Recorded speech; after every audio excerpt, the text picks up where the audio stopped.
Ambasadori i Bashkimit Evropian në Tiranë, Silvio Gonzato, ka komentuar debatet e ashpra që u zhvilluan rreth ligjit për barazinë gjinore, duke thënë se procesi u shoqërua me shumë keq informim dhe interpretime të gabuara, si para ashtu edhe gjatë miratimit të tij në kuvent.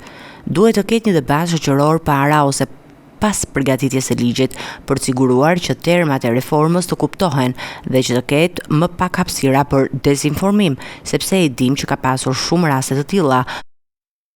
Për këtë kontekst, ligji synon të ofrojë garanci për të siguruar që barazia mes grave dhe burrave të ekzistojë.